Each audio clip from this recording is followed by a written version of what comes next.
is what the Model S used to look like before when it was in prototype stage, and is a lot different than the production one. Look at that. Center console, center screen. It's all different. The seats are different. The body is different.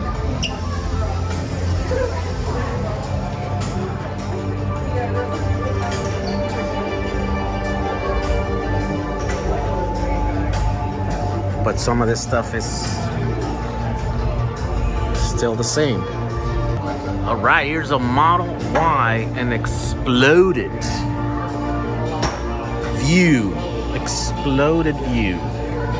That's the structural pack right there.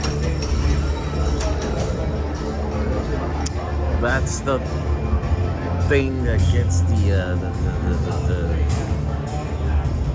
heat pump right there. The lights are on.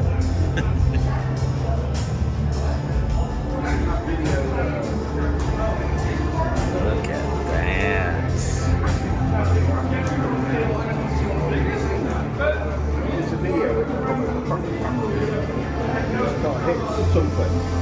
It needs that. I mean, no. It's 800 horsepower. Why do you need 800 horsepower? Yeah. Like, dude, this is awesome. that battery is small. He's right, though. Look. Right, it looks small, right? That battery is small. So which one is this one? They don't tell you. And how come we can't see the cells? Come on, Yeah. Petersen. Come on. But look at those tiny little motors. I know, right? I can't believe how small that is. That's really small now. Fucking tiny. That's a tiny little motor now. Oh, Michael's not here. We're gonna ask him if they already got these. Oh my god, we should have walked around with Michael. If they hack these already. If you hit a wall, a concrete wall at 35 miles an hour. Yeah, you know, people think they're fast. Those tests are 35. 35 miles an hour, yeah. Yeah, it's nothing. This is what happens to you. Dude. At 35 miles an hour. Yeah, the So scary the- thing is your feet are kind of in there. Yeah, but look, there's bags on. Oh, dude, they have a lot of stuff. This is probably where they screwed on some sensor or something. But look at how many airbags. 1, 2, 3. A foot airbag? Yeah, so your feet don't go and kick on the front. But look at this. This never went past that point. Yeah. See how it cracked? And That's look, the thing. So this is the test drive on the new version. This is not a test drive on the old version. This is Yeah. the... This is it. It cracks. It looks like it's not strong, but I'm sure it's tense. Well, but it's supposed to crack because it's supposed to absorb all that stuff. If it doesn't, if it's too rigid, Right. then you get all the damage. You want to deflect, right? So Right. Covered. Pop off. there you go. And look at that. The glass didn't break. This is the only feature that I'm not into. Dude, that's stronger than... Oh, yeah, this is safer than... yeah. But the sun does cook your head. And also reverse. If you're in the winter and you go skiing Huh? and you sleep in it, it's all dripping on you. Like Wait. it's a reverse beer can. So it's condensation. So if you're cold on the outside and hot on the inside, it doesn't drip totally, but it's got condensation. Oh, yeah. I could see. And you can't really see the stars, so it's like You can really see the stars because yeah, it's... so it's like, yeah, I could do without it. Yeah, but it is safer. Yeah. Actually, the tests prove it all the time. Really? Yeah, it's just way more Why, rigid. It's just rigid. Yeah, because it's rigid. Because every other car has this tiny 20 gauge steel up Yeah, there. that's true. Right. Right, and they have these structural beams that go, but as a whole, It's like yeah, as a whole, this is way more rigid and structural than... All right, so here's a perfect example of what the mega casting or the... What do they call this? die casting, right? Mega cast? Or yeah. I think it's a mega cast. This how many parts it would take to make the front of the car. And not just the outside, but like the inner structural parts of the car, right? When now they replaced it with a single part. You see that? That's one casting. and that's what they're putting in here, and then they glue it to the rest of the car, right, in the front and in the back over there. And this is the amount of parts that it replaces on the front, and then in the back also another equivalent of that. Pretty crazy, huh? Like every one of those has to have, and this is a structural pack. So, okay, so you have, in a car, you would have the pack, which is built. All right, 4680s. This battery pack is really small. It's probably about 75 kilowatt hours. Very tightly built in there. Yeah, those things are huge.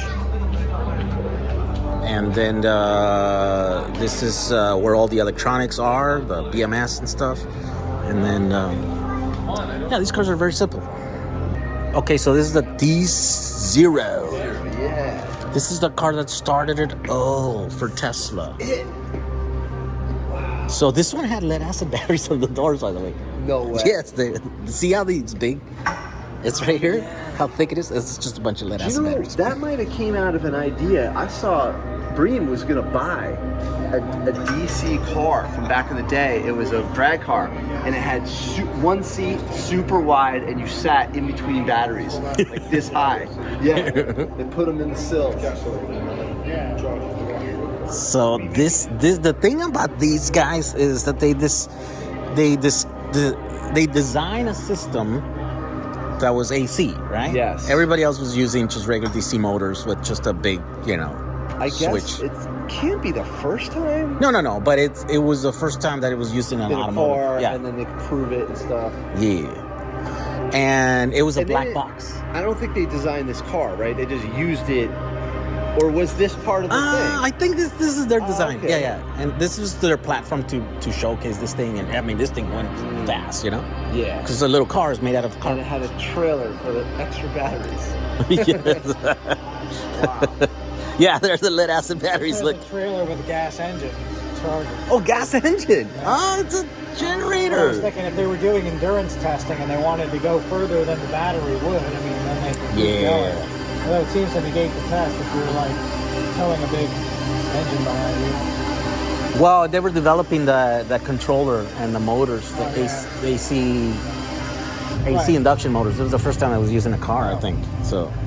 Right, and there's only so much you can do in a dyno. I mean, you can dyno test it forever, but it's not really the real world. The thing about these guys is that they had a system in a black box, and nobody knew what was inside the black box. It was magic inside the black box.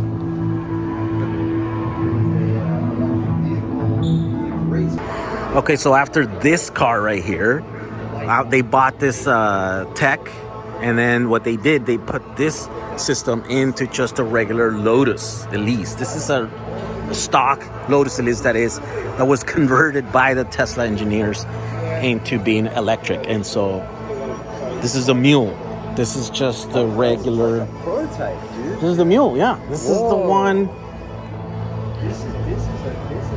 This is what started it all. Outside with the prototype. Here's a motor, and here's the black box. But instead of black, it's just gray. Still a box though. We still don't know what's inside because it's locked. You want to put it somewhere? Yes. Oh, here's JV's problem. Okay, so after they built this car and they proved that it was compelling, then they decided to change it up and make it custom, right? So this is the design team's mock-up or whatever. This is not clay. I don't know if it's clay. Fiber. Yeah, I think this is clay. Roadster. It's so obvious. Oh, this is the aerodynamic buck. So this car's made just to test aerodynamics on a wind tunnel and stuff. So yeah, it's not a true car. It's just they're testing the shape. And then eventually they actually made it. Apparently 95% of the parts from this car are custom made. They're non-Lotus Elise. Even though they order bodies, whole rollers from Lotus, they didn't end up using any of them, right? So all these body parts and stuff. Look at this. This is crazy how big the gaps are. these didn't fit very well. So these were $100,000 cars when they came up, and there's about 2,000 of them, something like that. I got to ride in one of these at FCon.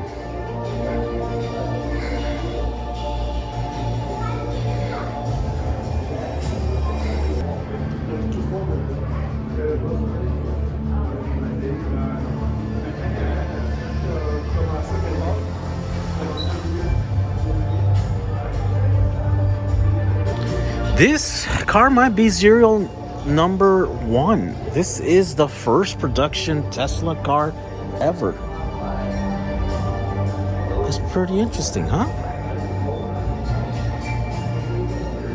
Now, here's a really funny thing. I never thought I would see one of these packs in the museum here, because this is literally the pack that we started taking apart and we put on our bus. So my bus was rolling around in battery packs, that cells or modules that come out of this pack right here.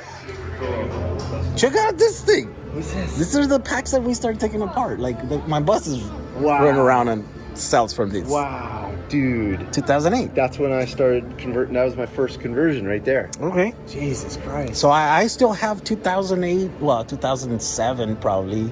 Wow. Cells in my bus. Wow. That came out of a pack like this. Dude, are you got like almost like you're part of this exhibit. Well, I never thought I would see this pack in a museum. Like, wait, so let me understand this. Hold on. Look, wait, what is this thing? This is the battery pack that we started.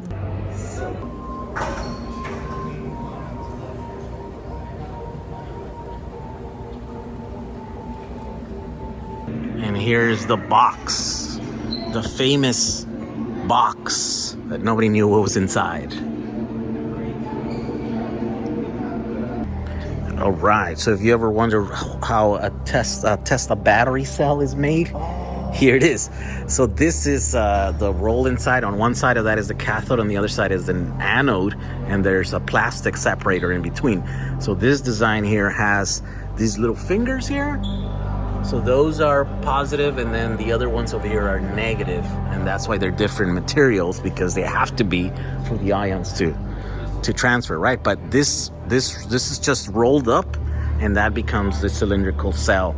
And the thing that is different about these is that they don't have a single wire connecting the positive and the negative. They have just a bunch of them. Like, I want to say hundreds of connections to both sides. So that means there's no thermal limit, right? There's a much more solid connections connected to the outside of the cell. So that means you can load it up without them getting heat up. You don't have, the squeeze all that energy of the cell through a tiny little cable. Now it's just a bunch of cables, and so that's why they can do that. Also, it says here that they were Tesla initially targeting 5 times energy density. I don't think that's happened yet. I think we're maybe like 15%, I think, right now. So that hasn't happened. 6 times more power delivery. That is true, and that is due to those things in here. But that's what's inside a so basically cell. Like a high C rating? Yeah, super high C rating, because you're literally connected right to the source. To the long wall. Yeah. To the cathode. These little fingers? Yeah, Those little fingers, that's the positive and that's the negative. And then you have a connection right there. It's like a few millimeters right to the cathode. Where before it had to go through the whole, roll. Oh, okay. And then at the very end, it just had like a little wire that was connecting to the external. With a wire. Yeah, with the wire connecting it from one edge of the roll, by the way. Really? Yeah, Oh, really? One was in the center and one was in the outside. Is So that it's like, an 18650? Can you open it up and do it? yeah, and that's how 86s are made, and 2170s are the same Open one way. up later. That'd be cool. Yeah, and you would get that, except without the little fingers or whatever. And they're not gonna be as long, and because these are huge batteries. Look, they're the size of not quite the size of a Coke can, but maybe like a tiny, between that, right? Like a small thing. Here are now the cells inside of their casing. So those long strips in there are just rolled up into this little canister. And this canister is a new form factor. Nobody made cells, cylindrical cells. Well, I guess there's some that were made, but not in this specific size, right? Especially this chemistry. This is I think it's still NMC, right? Nickel metal, whatever. There's like a few variations in the chemical composition of the thing, but essentially these are lithium-ion cells. The same thing that's in your iPhone, the same thing that's in your computer, the same thing that are on 18650s. And then just smaller amount of space in between because most of it's taken up. Instead of smaller ones.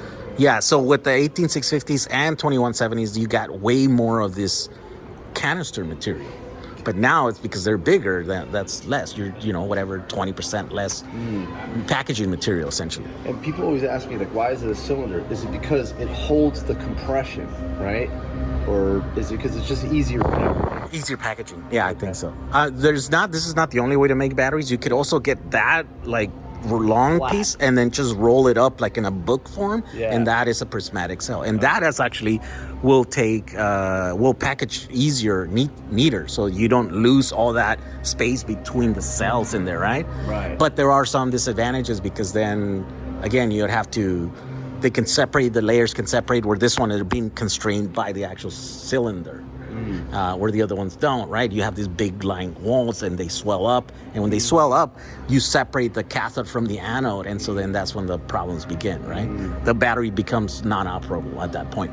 So there are benefits to having it cylindrical, but there are downsides, like they're not the most efficiently way to package. Yeah, so there's that space in every single cell. You see that little triangle there? There's nothing there. There could be cell, and if you're trying to get the most energy density into a pack, well, you would make a triangle shaped battery and put it in there, right?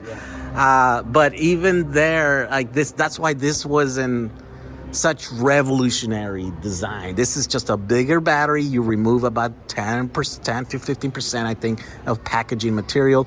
They're still being cooled only on the one side, right? So through that channel, that S little channel that goes there. But yeah, it's not.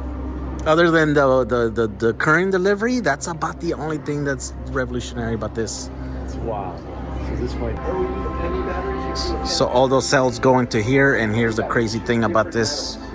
It's just like this is just like Volkswagen now. Oh, really? Like, because you know how the pan bolts from the bottom? This is not from the bottom. And they have this new seal. This is a new seal here. That it's not in any of the other cars. Because literally this bolts from the bottom of the floor, just like a Volkswagen pan. Yeah, this is the pan. Your battery is your floor. Yes. So, going back, see? Some of the designs from those 50 years ago, they're going back. So finally, here's the production, the 4-car lineup, and here they are. Model S, Model X, Model 3, and Model Y. And then even the Roadster. I guess there's 5 cars now. Well, and the truck, I guess it's 6. Did you hear him talking about this joke? He's like, it's the most expensive. So here's the thing I never realized, that these mega packs are so giant. Look it up. Yeah. Let me see. Record me. Oh, yeah. Standing next to it. Look at how tall they are. Yeah, that's big. I thought they were like this tall or something. No, they're huge. They're always in the parking lots. Yeah, these are the industrial ones, like grid level stuff. These are huge. The chargers to help out with the chargers, or is this just a? This is the 2019 Tesla Mega Pack 2. Oh, you're doing such a good job. I'm just gonna record you. Massive. And here, what you see is all the motors. This is all the motor sections. Wait, so what is this? Is the plaid one then? Yeah. This top of the line plaid. This is the front one, because the rear one is 2 motors. Or no, these are 2 motors. Yeah, that's 2. No, this is the real unit. It's got 2 motors. This is a motor, that's a motor. No diff. Oh, really? No diff, just goes to reduction, 10 or whatever, 1, right? And then it comes this way. So this motor's shaft comes this way. Got 2 reductions. Yeah, left and right. But these are essentially Model 3 motors, Model Y motors. Oh, interesting. Just wrapped. Just put 2 of them together, and parts. Small drive unit right here. The FUV, the Arcimoto, it's got no diff with 2 motors. So my truck outside has this on front and back. No way. It's got a motor per wheel. No diffs. No way. No diffs because it's just connected. So this is the small drive unit, 2015 on a Model S and X. So this would be in the front in those cars. Then this is the large drive unit used in a Model SP85. So this is a front motor for an S. And this is the rear large unit. This is the most commonly one on aftermarket conversions. We're very familiar with this. We've taken them apart. Here's the classic inverter where you have the three things. Oh, cool! Weird looking thing there. Yeah, so that's for the cooling system. You see, so yeah. Have you read about that? Like, so it has to create Like more surface area? No, so the flow is. So there we go. We just started saying that the air, like the water or liquid flow, fluid flow has to be turbulent flow and not laminar flow to be able to efficiently cool. But that's what that is there. And then on the motor jacket, it has it too. You see that? Oh, it's in there too. Yeah. You see how they cast the channels and see how they're different sizes? That's for that. And then they just weld a plate that goes above it, and see that's the welds, because it would be hard to. Yeah. How do you make That's this? a hard thing to make. Yeah. That's like a 3. So the difference between this motor is different than all the other ones here in this lineup. You know why? Is it permanent magnet versus AC induction, Okay. and these are permanent magnets. So there's a difference in there. So Although, can you see it though? How do you see it? no, I don't think so. I think the magnets are inside in the rotor. I think, yeah, some of them are on there. Okay, for you guys that are into audio, this is essentially just a giant audio amplifier. Yeah. But how giant is it? Well, it's 480,000 watts. 480 kilowatt. So it runs at high voltage, 400 volts, 400 amps or something like that, right? Oh yeah, like how many? No, it puts out more than 400 amps. It's like 1,000 amps. Yeah, so 1,000 amps at 400 Volts, that's 400 kilowatt. Yeah, so just massive audio amplifier. And here these guys are telling me that 400,000 watts. yeah, 480, I think. It's like this is a 480, yeah. Oh, you mean the voltage is 480? No, this is a 480 kilowatt. Oh, okay. Yeah. The T1000. Yeah. They had one. Last time I came here, they had one. Oh, really? Because there was but I guess this is the next generation T1000. Rich Rebuilds would probably come in here and geek out on this because he didn't have this. Wait. That's like a YFC 450. Oh yeah, and there's that little motor from the motorcycle that he used, the Zero. I think it's a Zero motorcycle, or really? Yeah. But he put it way out here. Tesla put it over there inside, right?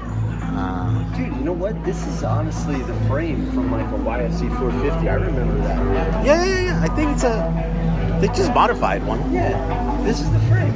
It's a quad frame. Yeah. And then they just kind of, that's cool.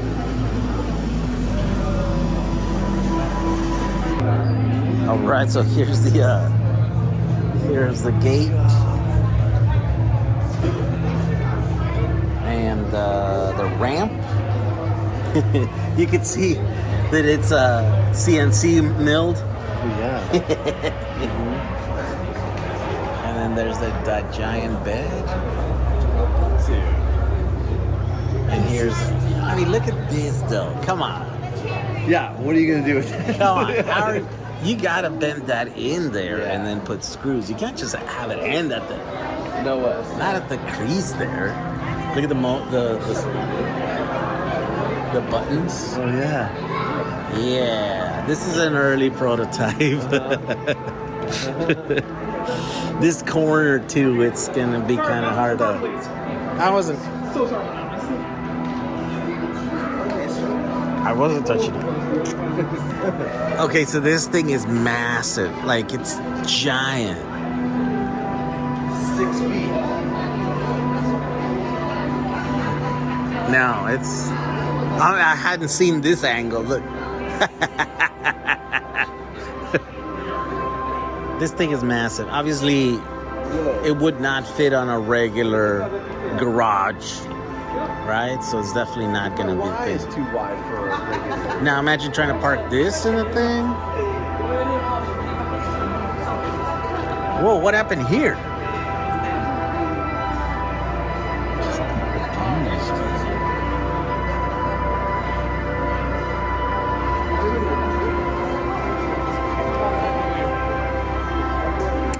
I don't think so. Not your thing. You don't like this. I don't know. This is terrible. I like it. I don't like it. I feel like it's functional. It's too out there. It's like, look at me.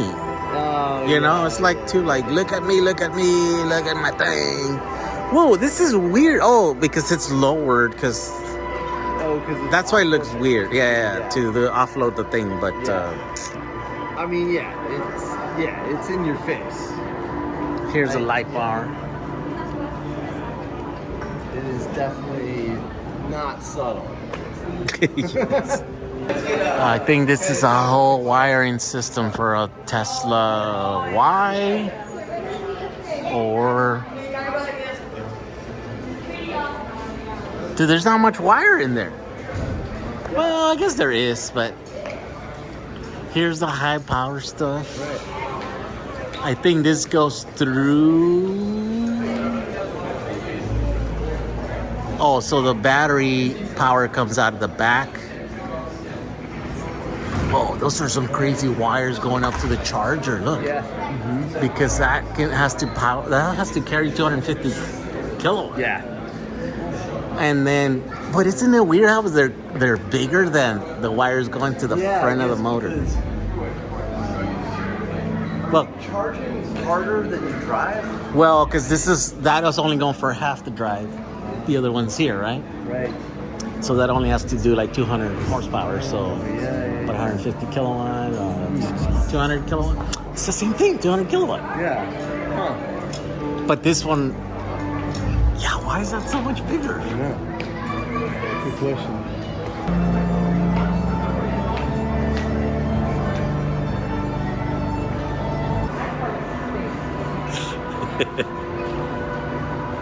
Alright, check it out. There's so much to cover. I don't even know what to say. Basically, Even the little kid Cybertruck thing made it. They actually sold this. I know someone that bought one, but then they recalled oh, them. look, we have these motors at the EVLC. Those are just little shitty motors. DC motors. Oh, yeah, they recalled it. People got mad. Apparently, these are dangerous, or what was happening? People were getting hurt or something. Yeah. So they recalled them. These were selling for how much? I don't know. Crazy amount, probably. $2,000, some crazy amount, I think.